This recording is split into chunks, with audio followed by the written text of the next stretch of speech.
Abençoa o teu povo. És o Deus deste lugar, O Rei. Deste povo. Cante para Deus, Senhor desta nação. Senhor desta nação. Tu és. És a luz. Na escuridão. Esperança. Ao perdido. A paz alcançada. A paz alcançado. Tu és. Cante para Deus. Não há outro igual a ti.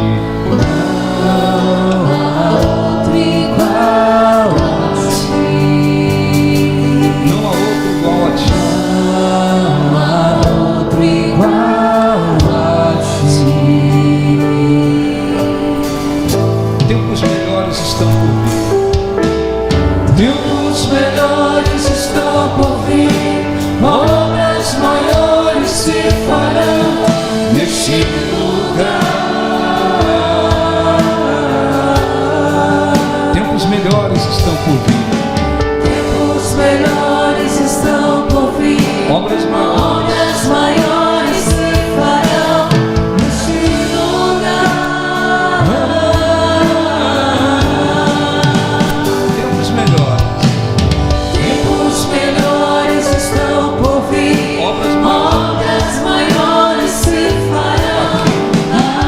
aqui. Diga em nome de Jesus, te agradecemos por estarmos aqui. Pedimos, Senhor, perdoa os nossos pecados, limpa o nosso coração, lava-nos de todas as iniquidades e nos abençoe e que possamos buscá-lo de todo o coração e encontrá-lo.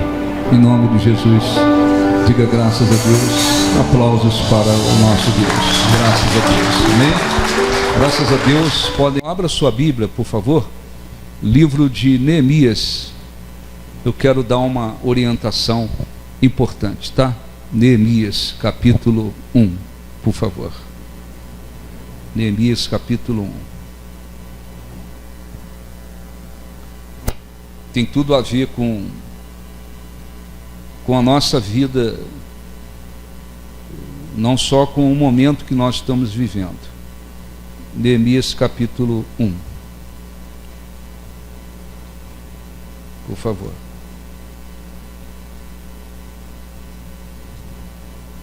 Acharam?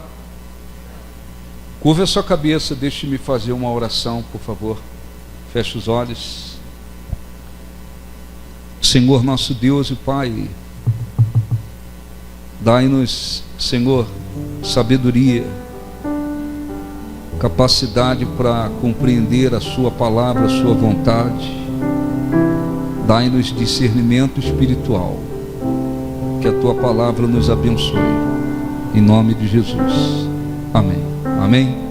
Graças a Deus. Olha um pouquinho para mim, eu não tenho condições de ler tudo, porque são 6 capítulos, não tem condições de ler isso aqui na reunião. Você até se perder no raciocínio, não dá. Eu vou tentar em pouco tempo passar aquilo que Deus quer que você coloque no coração. Olha um pouquinho para mim, por favor. Vamos aproveitar a situação que o país se encontra, um momento decisivo. Muitos evangélicos, eles erradamente não fazem nada.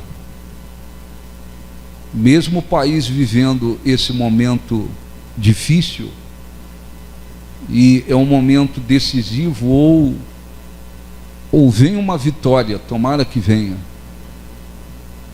e vai se poder fechar as portas para tanta coisa ruim, ou nós vamos ter que enfrentar depois muitas lutas. Isso não quer dizer que você tem que viver com medo, isso não quer dizer que sua vida vai ser destruída. Nós vamos enfrentar lutas, porque muitas coisas essas pessoas querem implantar no país e que elas são contrárias a Deus e que trazem destruição. Então nós temos a nossa vida. Se você entregou sua vida para Deus, sua vida está nas mãos de Deus. Você não tem que viver atemorizado. Mas é um momento decisivo. Muitas das vezes, os cristãos evangélicos, eles vivem de uma maneira muito egoísta. Muito egoísta. Porque muitos pensam assim: eu estou na presença de Deus. Deus tem abençoado a minha vida.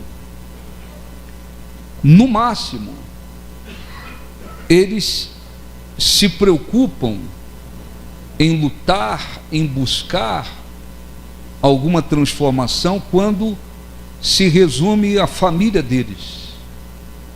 Mas no geral, muitas das vezes, muitos não se empenham para lutar por nenhuma situação. São pessoas que dizem: minha vida está boa, Deus tem me abençoado, então eu não tenho que pensar em mais nada. Nem sequer, às vezes, orar. Não custa nada, não tem que gastar dinheiro, ter dinheiro para orar. Só depende de uma disposição de coração para orar por alguma situação. Muitos não fazem absolutamente nada. E esta não é a vontade de Deus.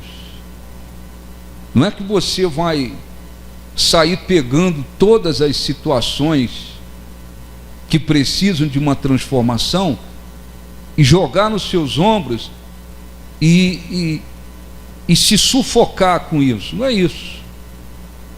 É usar, acima de tudo, a sua fé, a sua condição espiritual, com o objetivo de abençoar. Às vezes, é um exemplo, às vezes a pessoa mora num bairro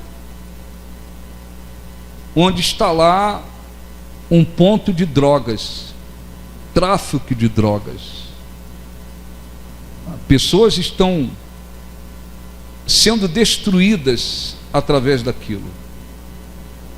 Às vezes o cristão, ele não faz absolutamente nada em relação àquilo. Às vezes ele nem sequer ora para que aquele lugar, aquela situação deixe de existir ali. Às vezes ele não ora, às vezes ele não faz nada. Por quê? Porque a visão dele é uma visão egoísta. É a minha vida tem problemas, eu luto pelos meus problemas. Não é comigo, não me envolveu, não tem nada a ver comigo, eu não quero saber. Não é essa a maneira, não é essa a vontade de Deus. Jesus disse: vós sois a luz do mundo, o sal da terra. Então a luz, por quê? Porque por causa dele em nós temos uma condição espiritual, acima de tudo, de trazer luz para o mundo de trevas. Vós sois o sal da terra. O sal não é utilizado apenas para dar sabor. O sal também é utilizado para evitar uma decomposição, ou que algo venha apodrecer. Então, espera aí, o nosso objetivo, o nosso alvo principal, vida eterna na presença de Deus. Somos conscientes de que não vamos permanecer aqui para sempre. O objetivo nosso, reino dos céus. Muito bem. Mas enquanto estamos aqui, nós podemos abençoar a nossa vida, nós podemos abençoar pessoas, nós podemos abençoar situações e circunstâncias, porque nós temos uma fé, nós temos uma vida com Deus, nós temos uma fé. Jesus em nós, ele diz: vocês são a luz do mundo, o sal da terra. Se o sal vier a se tornar insípido, ou seja, sem sabor, para que ele serve? Para que um sal que se tornou insípido, ele perdeu o sabor? Para que serve esse sal? Ele serve para ser jogado fora e pisado pelos homens. O que é ser um sal sem sabor espiritualmente? É ser um cristão que está neste mundo, mas ele não produz nada em relação a esse mundo. Ele não produz nada. Ele não faz nenhuma diferença. Ele está ali, mas ele não faz diferença. Então, o que Deus quer de nós? Que venhamos jogar as preocupações com todas as situações nas costas e definhar? Não. Mas nós temos uma fé. Nós conhecemos a Deus. Tem situações ali que eu posso orar por aquela situação. Deus me mostrou aquela situação. Agora eu estou consciente de uma situação ali.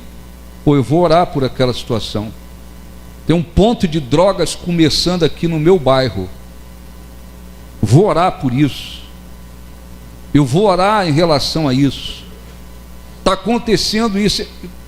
Quer dizer, se nós não lutarmos por nada a não ser por aquilo que diz respeito à nossa vida, é como se fôssemos um sal que não produz nada, não tem sabor. Então nós temos que aprender, esse é o exemplo que eu vou ler aqui, nós temos que aprender que existem situações que Deus quer mudar e mudá-las, mas muitas das vezes Deus fica esperando que alguém que tenha fé na sua palavra, acima de tudo, alguém que crê na sua palavra, se posicione sobre aquela situação. Então eu vou ler aqui, não tudo, um pouco. O povo de Israel pecou, e como consequência, punição, veio o exílio. Este povo foi arrastado, para vários lugares, em várias épocas, pelos inimigos. Então, nos dias de Neemias foi levado para trabalhar junto ao rei. Neemias tinha uma posição muito boa. Ele estava trabalhando junto ao rei. Tinha uma posição muito alta lá no palácio. Mas um dia, vamos ler aqui, Neemias capítulo 1. As palavras de Neemias, filho de Acalias, no mês de Quisleu, que é mais ou menos novembro e dezembro. No ano 20º, estando eu na cidade de Suzã, capital da Pérsia, que hoje é chamado Irã, veio Anani, um dos meus irmãos, com alguns de Judá. Então lhes perguntei. Neemias fez uma pergunta para Anani, um dos irmãos. Ele perguntou: então lhes perguntei pelos judeus que escaparam e que não foram levados para o exílio acerca de Jerusalém. Tá certo? Olha um pouquinho para mim. Ele estava lá em Suzã, na capital da Pérsia, trabalhando no palácio, numa posição boa. Vida dele, embora não estivesse na terra dele, mas ele não passava fome, ele não gemia, ele estava numa posição alta. Aí veio alguns que passaram por ali, ele fez uma pergunta: como é que estão os meus irmãos, os que escaparam e ficaram lá em Jerusalém? Porque um grupo de judeus não foram levados ao exílio, eles conseguiram escapar e ficaram em Jerusalém. Então ele respondeu assim: disseram-me os restantes que não foram levados para o exílio e se acham lá na província estão em grande miséria e desprezo.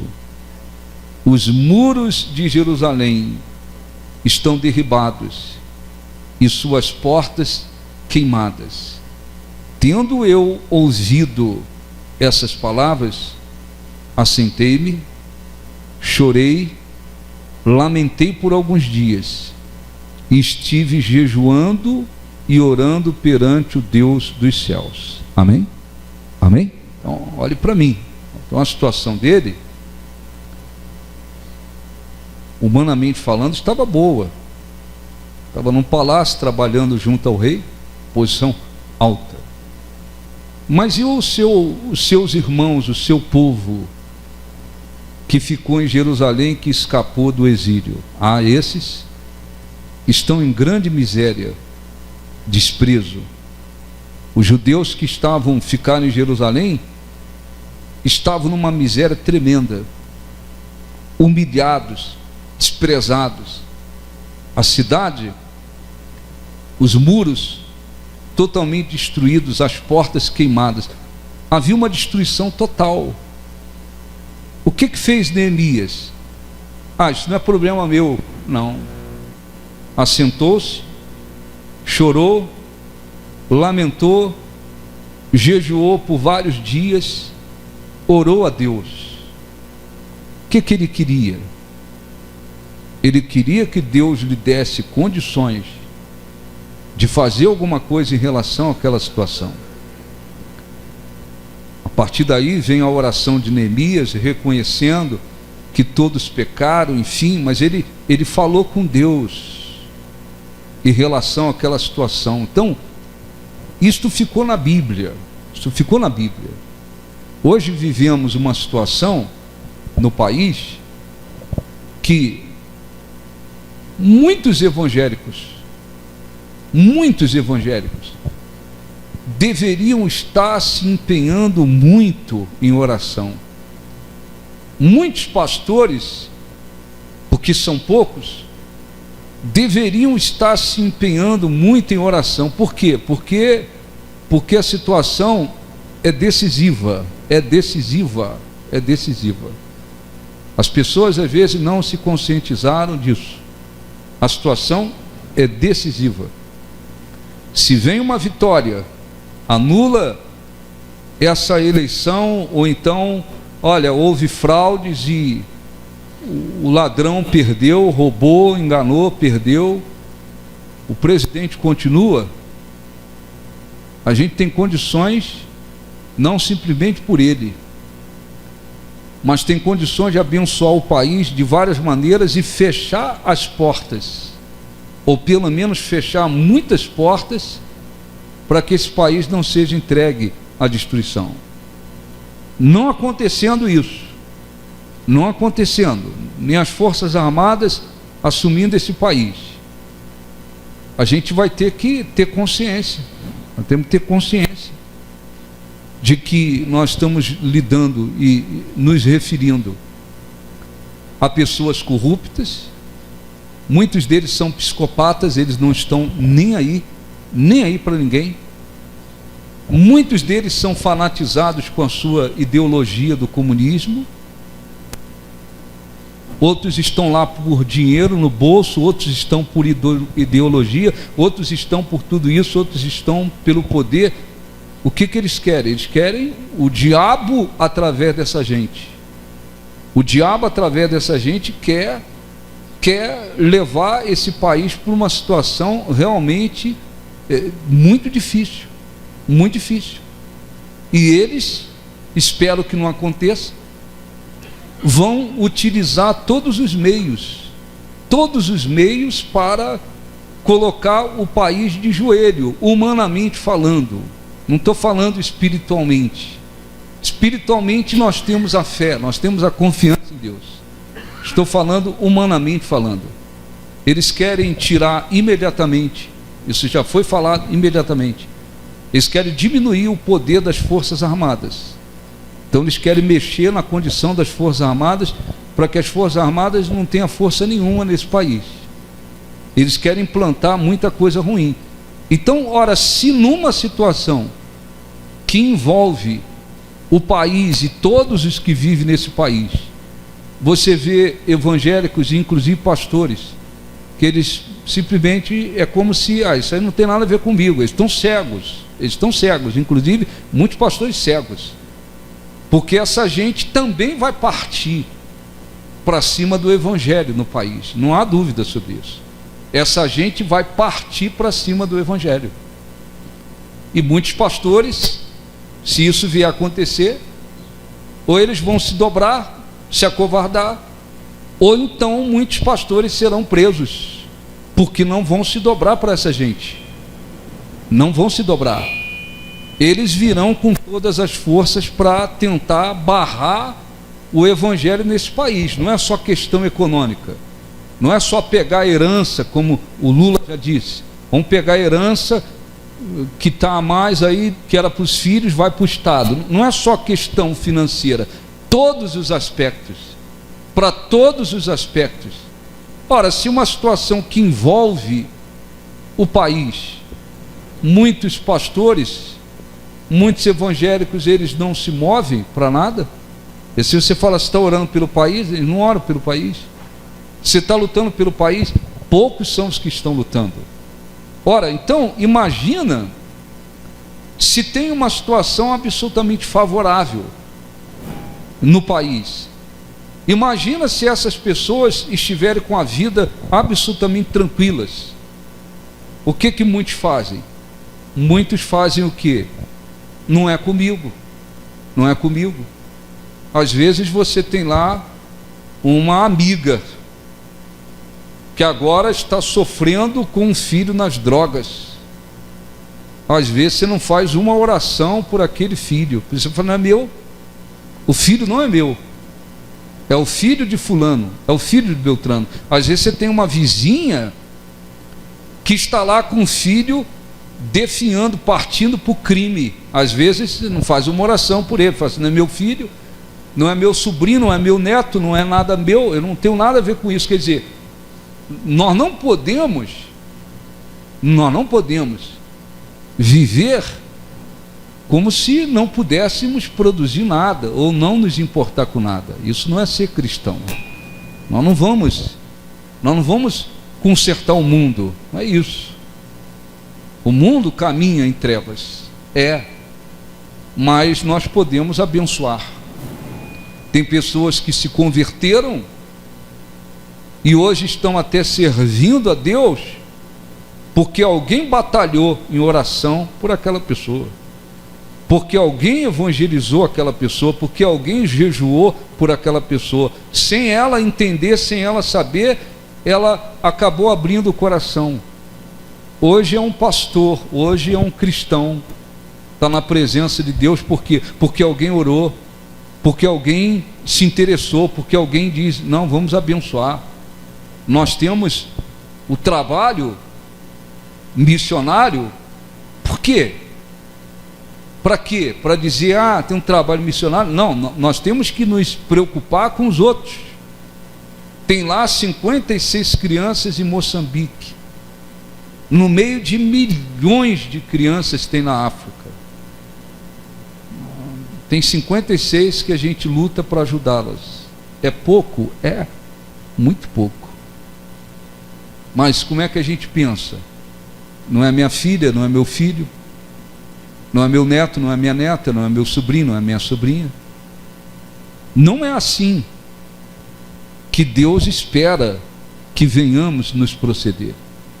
Então Neemias, se não tivesse esse coração agradável a Deus, ele ia dizer, olha, é o seguinte, veio o exílio, muita gente foi levada, um para lá, outro para lá, outro para lá, eu estou aqui numa boa, eu estou trabalhando junto ao rei. Os que ficaram lá, se vira, não é problema meu. Não. Como é que estão os meus irmãos que ficaram em Jerusalém, que escaparam do exílio? Eles estão em grande miséria, eles estão em desprezo, os muros da cidade destruídos e as portas queimadas. O que ele fez? Assentou-se, chorou lamentou, orou, jejuou por vários dias, porque eu quero fazer alguma coisa. Eu quero fazer alguma coisa. Então, ser cristão, verdadeiramente, não é viver de uma maneira egoísta. A situação é comigo, aí eu luto. A situação é com alguém da minha casa, aí eu luto. Saiu daqui do ambiente da família, não é problema meu. Então, nós temos que decidir. Nós seremos um sal que produz sabor, ou nós vamos ser um sal insípido? Aí ele orou, jejuou, capítulo 2, vou tentar ir aqui nas partes mais importantes. Diz assim no capítulo 2: orou, jejuou, para quê? Preciso de uma oportunidade, de uma saída para fazer alguma coisa pela situação. No mês de Nissan, no ano 20º do rei Artaxerxes, uma vez posto o vinho diante dele, eu o tomei para oferecer e lhe dei. Então, primeiro ele experimentava, não tem veneno, agora eu posso dar para o rei. Muito bem. Eu tomei e lhe ofereci. Ora, eu nunca estive, disse Neemias, eu nunca estivera triste diante dele. O rei me disse: por que estás triste o teu rosto? Se não estás doente, tem de ser tristeza do coração. Então temi sobremaneira e lhe respondi: viva o rei para sempre. Como não me estaria triste o rosto se a cidade onde estão os sepulcros dos meus pais está assolada e tem as portas consumidas pelo fogo? Disse-me o rei: o que me pedes agora? Então orei ao Deus dos céus e disse ao rei: se é do agrado do rei, se o teu servo acha mercê em tua presença, peço-te que me envies ajudar a cidade do sepulcro dos meus pais, para que eu a reedifique. Amém? Então o que ele queria? Eu quero produzir algum benefício para esse povo que está lá. Eu quero fazer alguma coisa. Isso tem tudo a ver com o coração do cristão. Por quê? Porque existem aí, por exemplo, muitas pessoas, caminhoneiros, estão aí nas estradas, manifestação há 20 dias. Tem gente dormindo, acampando, dormindo no chão, debaixo de chuva.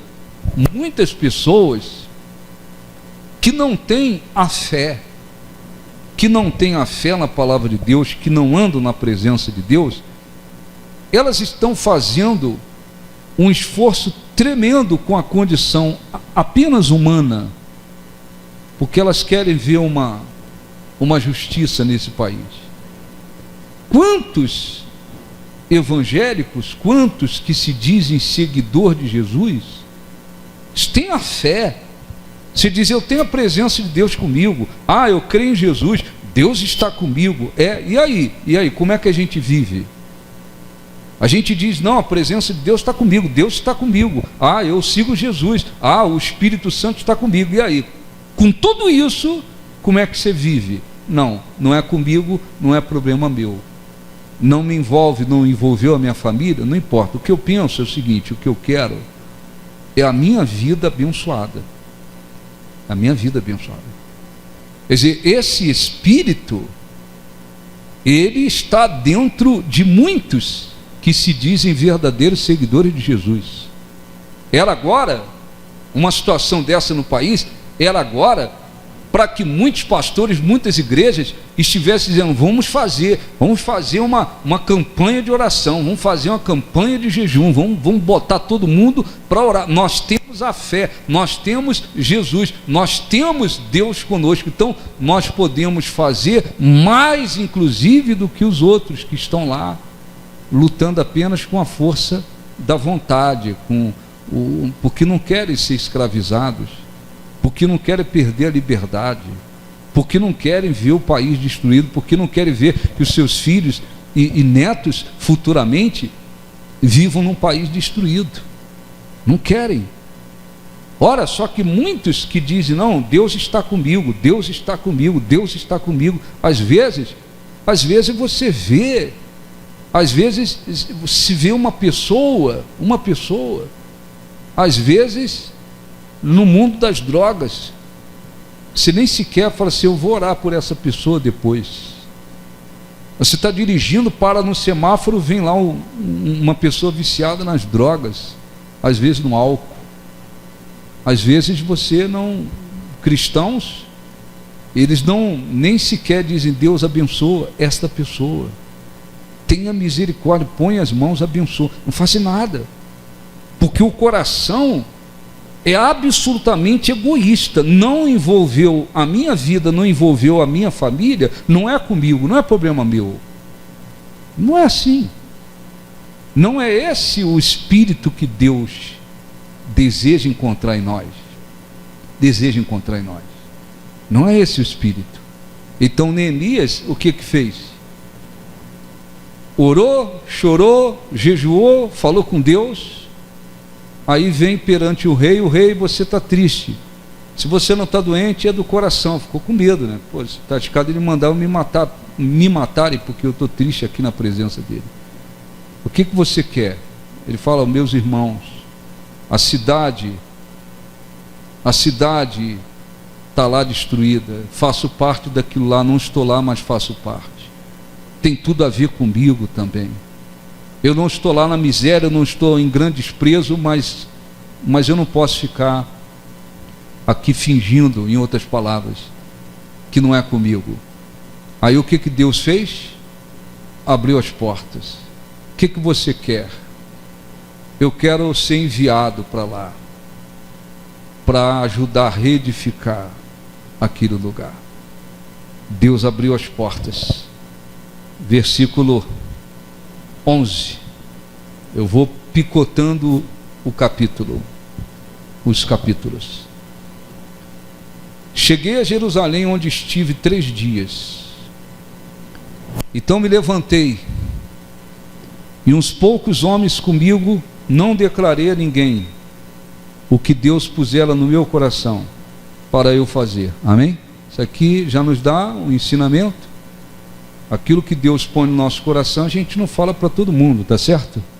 Porque nós vamos encontrar sempre oposição, mas não precisa antecipar oposição. Você que é aquela pessoa que vive expondo toda a sua vida para os outros, você vai ter mais problema do que se imagina, porque nem todo mundo quer o seu bem, nem todo mundo é amigo, nem todo mundo quer que você esteja bem. Então, Neemias o que fez? Ele sabia, eu vou encontrar oposição aqui, mas ele não expôs rapidamente, imediatamente, o que Deus colocou no coração.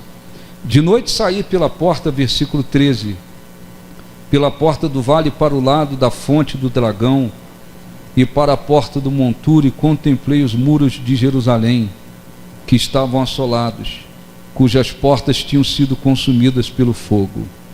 Passei à porta da fonte e ao açude do rei, mas não havia lugar onde passasse o animal que eu montava. Subi à noite pelo ribeiro e contemplei ainda os muros. Voltei, entrei pela porta do vale e tornei para casa.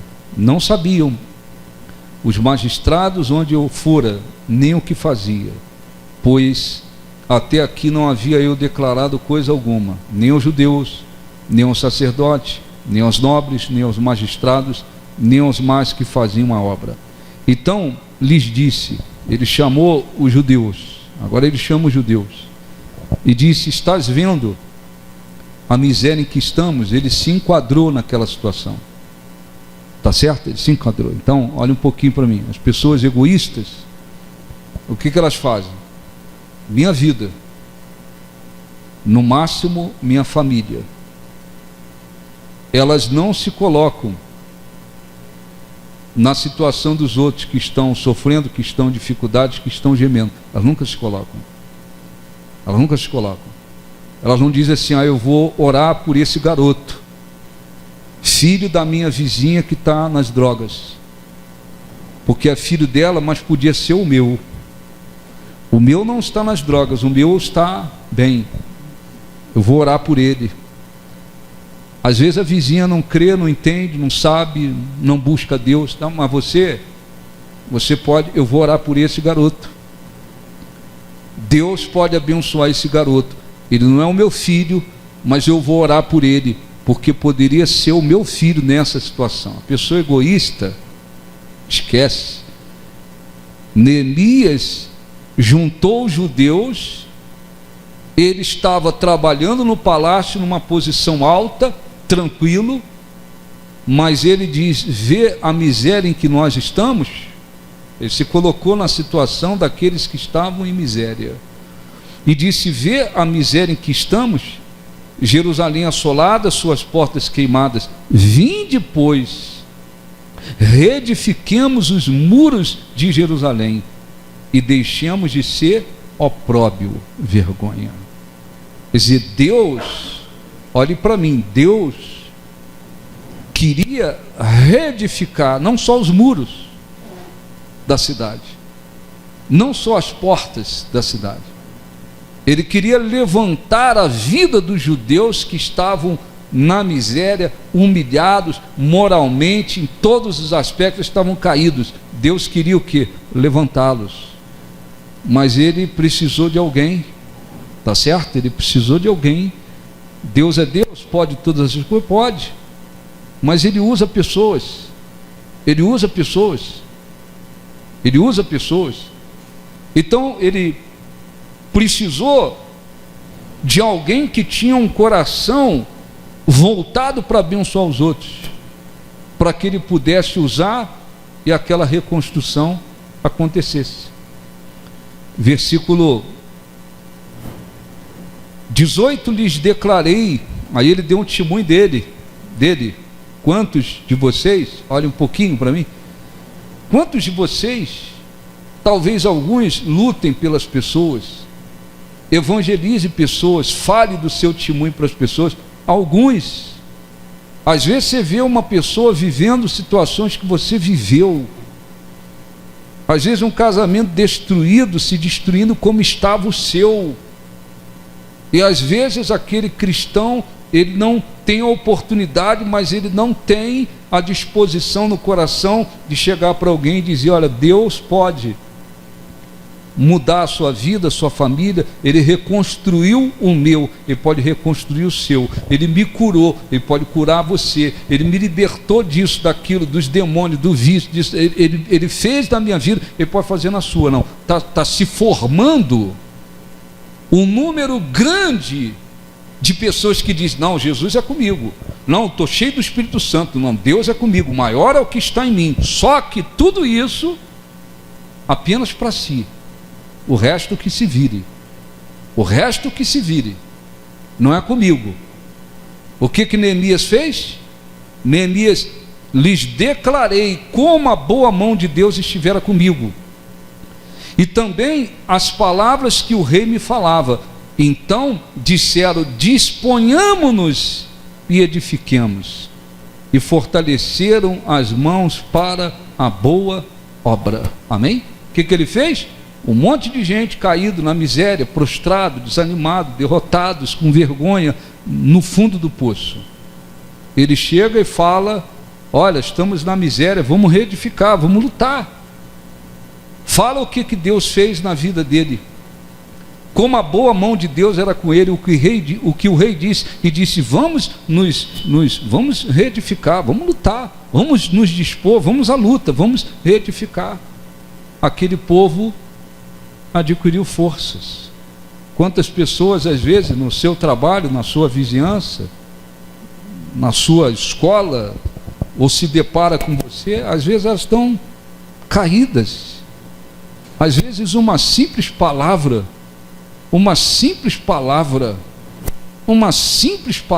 sua poderia levantar a pessoa, ajudá-la a se levantar e decidir buscar a Deus. Mas o que acontece? Muita gente dizendo, Deus é comigo, o Espírito Santo está comigo, mas tudo isso para viver em função apenas da sua própria vida. própria vida. Tomara que aconteça nesse país uma reviravolta, e oramos para isso, não sei se todos, mas todos os dias, ó Deus, tomara que aconteça uma reviravolta positiva, e as trevas, a corrupção, engano, a mentira vá no chão com tudo, e se possa abençoar esse país de várias maneiras, tomara. Mas com certeza Deus vai cobrar de muitos pastores, de muitos cristãos que não fazem absolutamente nada. Tomara que não, espero que não. Se não acontecer reviravolta nenhuma, não acontecer nada, forças armadas, nada, não acontecer nada, espero que não. Tomara que não. O bandido assumiu o poder nesse país. Deus não vai cobrar de mim, não vai cobrar do outro, não vai cobrar do outro.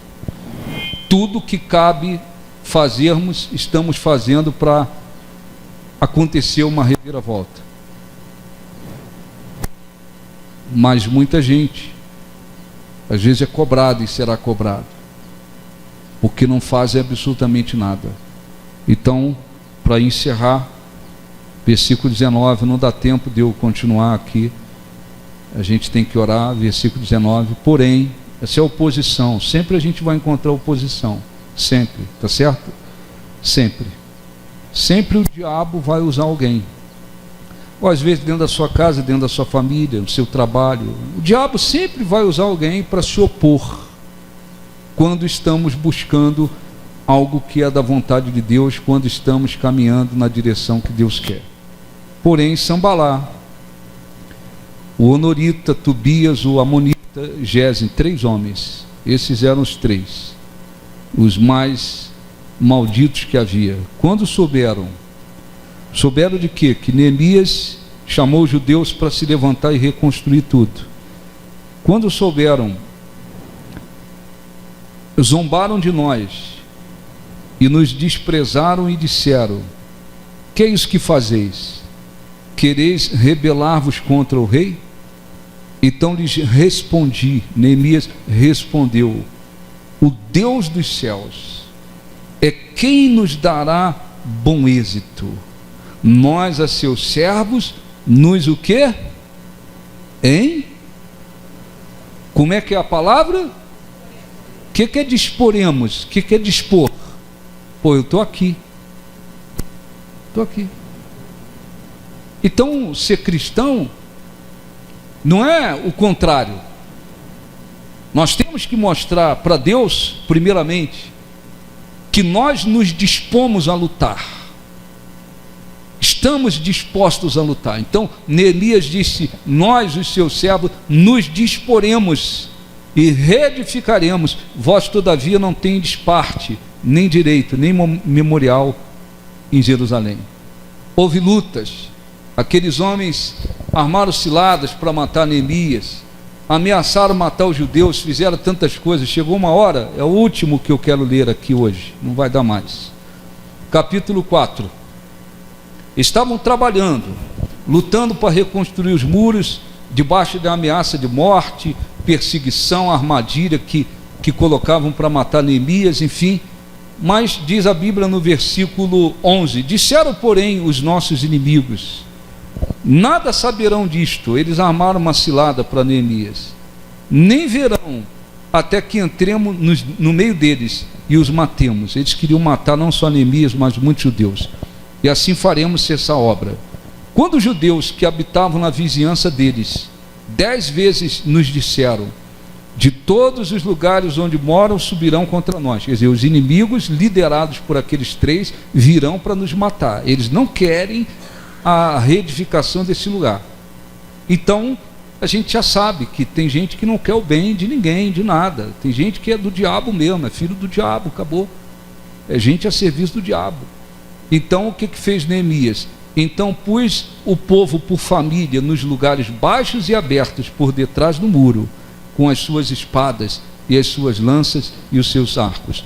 Inspecionei, dispus-me e disse aos nobres, majestados e o resto do povo: não os temais. Lembrai-vos do Senhor grande e temível, e pelejai por vossos irmãos, filhos, filhas, vossa mulher e a vossa o quê? Casa. Está na hora de todo mundo viver dentro de uma coragem tremenda. Vamos nos lembrar de Deus, que é grande e temível. E agora, todos nós, você tem que lutar pelos seus filhos, filhas, irmãos, irmãs, pela sua casa. Está na hora de todo mundo lutar. Era um momento para que todos os que se dizem, não, sou evangélico, sigo Jesus e tal, era um momento para estar todo mundo batalhando, com oração, com atitudes, com incentivo, para abençoar o país. Muitos vão, assistir o culto domingo, acabou a reunião, vai para casa, minha vida, tal. Só que nós temos que lutar, não só em relação ao país, a situação que o país vive. Você não aceite ser uma pessoa egoísta, não aceite ser egoísta, tá certo? Não aceite ser egoísta. Imagina se todos os, eu não digo todos, os pastores, servos fiéis a Deus, né? Tem pastores e pastores. Tem pastores que dão uma vida pelas ovelhas. Tem pastores que são mercenários. Tem pastores que são outras coisas mais. Eu estou falando pastores. Aqueles que de fato servem a Deus, entregaram suas vidas a Deus e lutam pelas ovelhas. Imagina se todos pensassem assim, não, Deus me chamou para pregar o evangelho, orar pelas pessoas, pregar salvação, curar os doentes, libertar os oprimidos, tal. Não, mas eu vou viver a minha vida. Eu vou viver a minha vida. Quero saber da minha vida. Aí o outro, você quer servir a Deus? Não, não quero não, quero viver a minha vida. E você, não quero não. Como é que ficaria? Como é que seria? Hein, pessoal? Como é que seria? Como é que seria? Me diga. Quantos de vocês aqui poderiam fazer a obra de Deus e não fazem? Quantos de vocês poderiam evangelizar? Quantos de vocês poderiam ser um obreiro, uma obreira? Pessoas para servir a Deus, orar pelos outros, abençoar os outros? Não, minha vida, minha vida.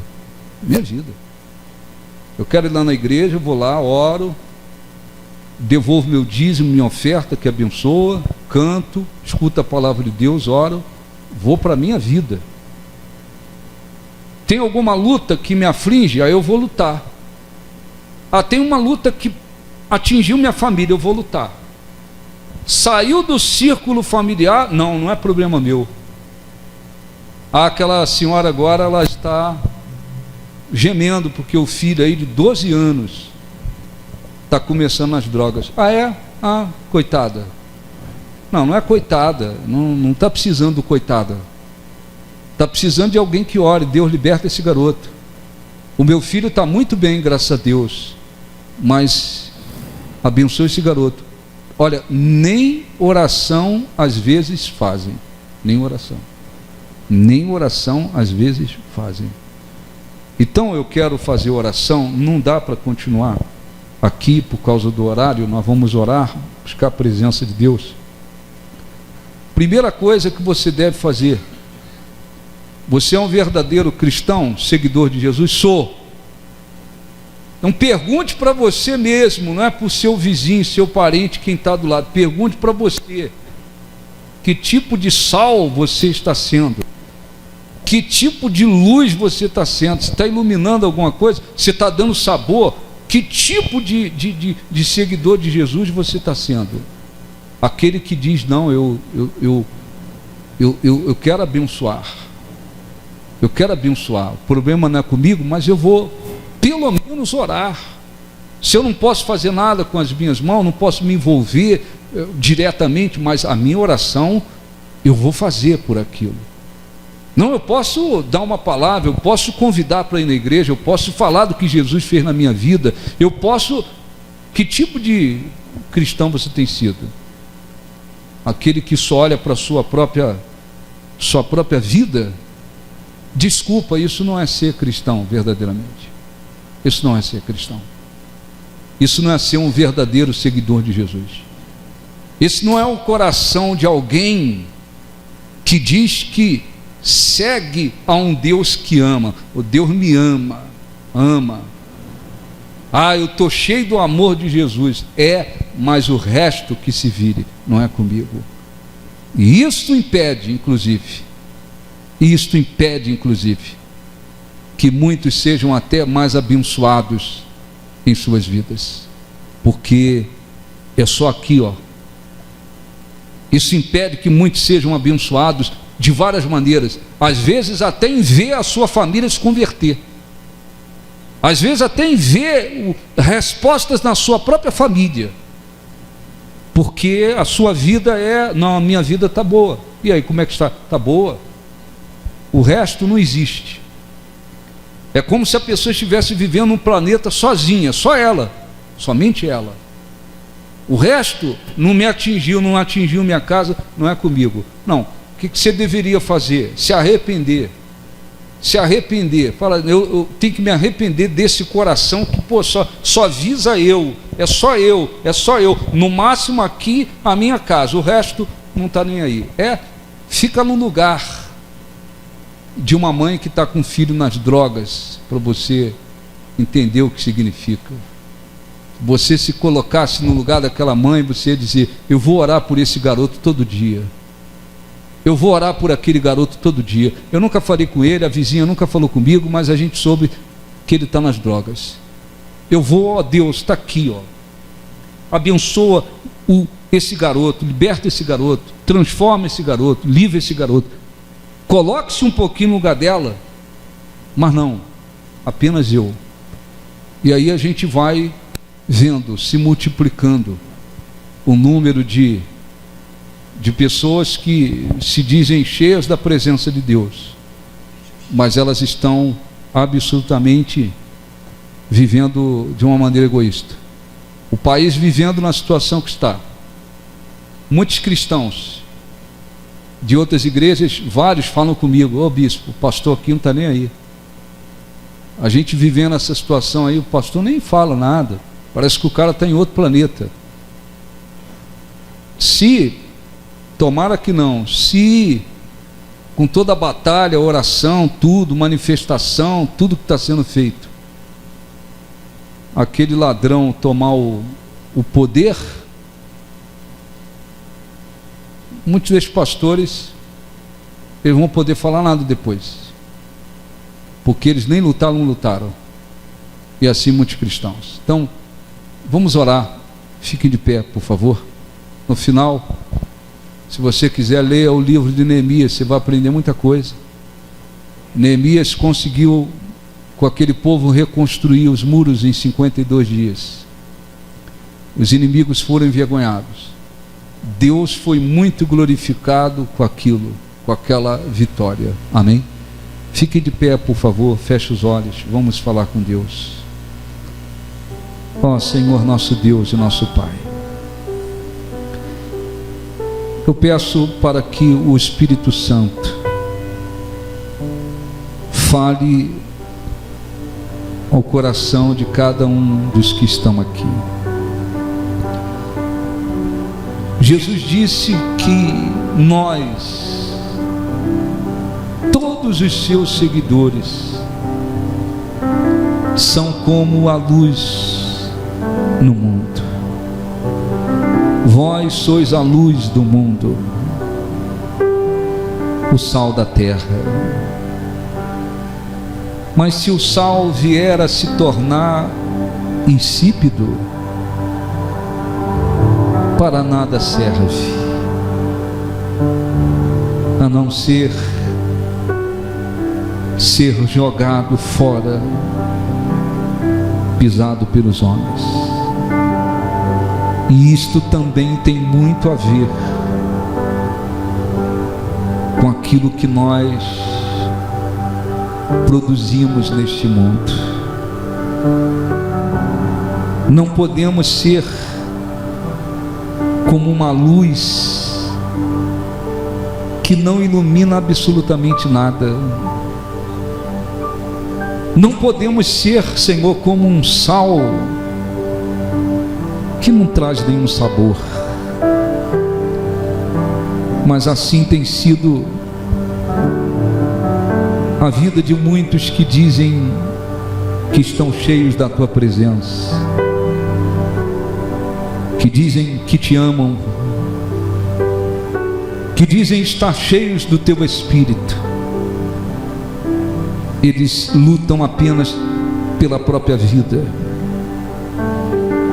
Eles se empenham e se dispõem a lutar apenas pela própria vida.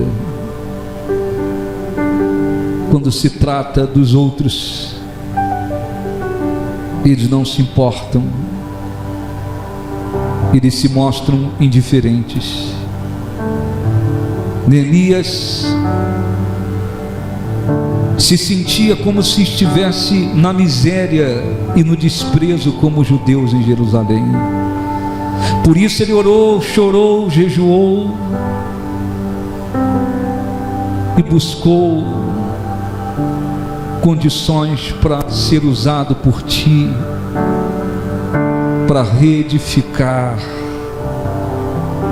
aquele lugar e a vida daquele povo. E disse: nós, os seus servos, nos disporemos e reedificaremos os muros. E mesmo enfrentando oposição, mesmo debaixo de ameaças, lutou, e o Senhor abençoou. O Senhor lhe deu bom êxito, e aqueles muros foram reedificados em 52 dias. Os judeus que estavam em grande miséria e desprezo se levantaram espiritualmente, moralmente. O Senhor foi glorificado, e isto ficou como um grande testemunho e ensinamento para todos nós. Oh, meu Deus, fale ao coração de cada pessoa que está aqui. Há pessoas vivendo de um modo egoísta, Senhor. Há pessoas que nem sequer oram por alguém que está doente, que nem sequer oram por alguém que está oprimido, viciado, gemendo por esse mundo. Suas vidas estão voltadas apenas para a própria vida. Não há uma disposição em lutar pelos outros.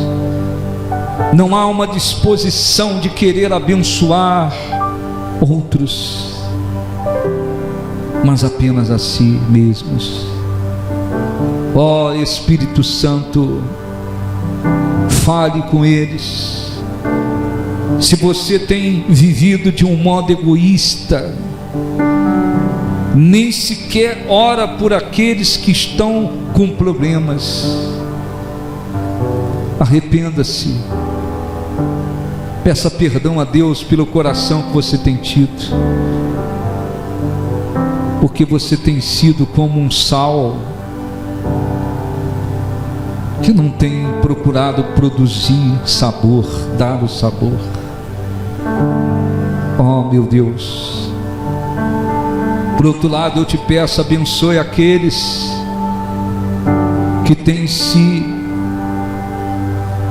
mostrado dispostos a lutar, Senhor, pelos outros, a abençoar os outros, que têm, Senhor, se empenhado pela causa dos outros, que têm lutado pelos outros. Venha sobre eles e fortaleça-os, para que produzam frutos ainda maiores. Oh, meu Deus, abençoe, levante, Senhor, levante homens e mulheres de Deus no nosso meio, dispostos a lutar, dispostos a te servir, dispostos, Senhor, a fazer aquilo que é necessário para também abençoar os outros. Venha e lhes capacita espiritualmente a cada dia. Venha, meu Deus, nós te glorificamos, nós te exaltamos. Muitos que se dizem cheios da tua presença passarão por esse mundo sem produzir nada para ninguém, nada para ninguém, infelizmente. São como aquele servo que recebeu um talento e enterrou e não produziu nada. Oh, meu Deus, abençoa este país, meu Pai. Abençoa este país, assim como tu envergonhaste os inimigos de Neemias e dos judeus. Envergonha, abate, Senhor, abate os inimigos desta nação, os malignos, as malignas que estão aí corrompendo, destruindo, roubando e querendo destruir esse país. Faça pesar a tua mão sobre eles e os abata de uma maneira poderosa, Senhor, para que se veja, meu Pai, cada dia que há um Deus verdadeiro, poderoso. Responda, mostra, Senhor, o teu poder, mostra o teu poder. Exaltado seja o teu nome. Nós te glorificamos, nós te exaltamos, nós te engrandecemos. Tu és o nosso Deus. O teu Espírito nos trouxe à tua presença, não para vivermos uma vida egoísta, olhando apenas para a nossa vida, para os nossos interesses. Tu nos chamaste para chamarmos também, Senhor. Tu nos chamaste para que pudéssemos abençoar. Está, Senhor, escrito que não se acende uma candeia para escondê-la debaixo da cama, mas ela é colocada num lugar alto para iluminar a casa. Que haja consciência espiritual, meu Pai, e cada um queira ser uma candeia colocada num lugar alto, que possa iluminar. Tu és o nosso Deus, Tu és o nosso Deus. Engrandecido seja o nosso Deus. Tu és o Deus deste lugar. Aleluia. Eis o Deus deste lugar, o Rei deste povo, Senhor desta nação. Senhor desta nação, Tu és a luz na escuridão, esperança ao perdido, paz ao cansado, paz ao cansado. Tu és. Levante as mãos, não há outro igual a Ti. Há outro igual a Ti. Não. Não há outro igual a Ti.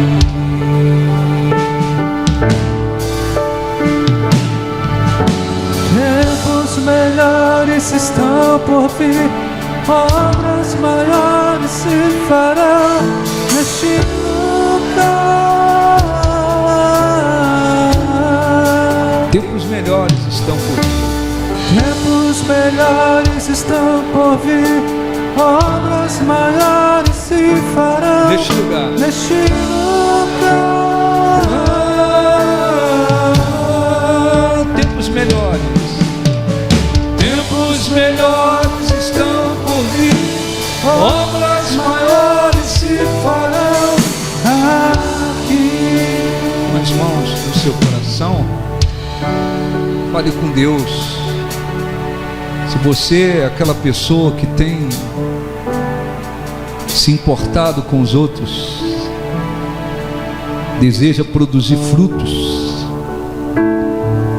e tem tido um coração assim,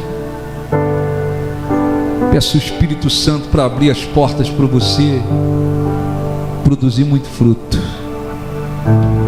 produzir benefícios, iluminar, ser como um sal que traz muito sabor. Oh, abençoa.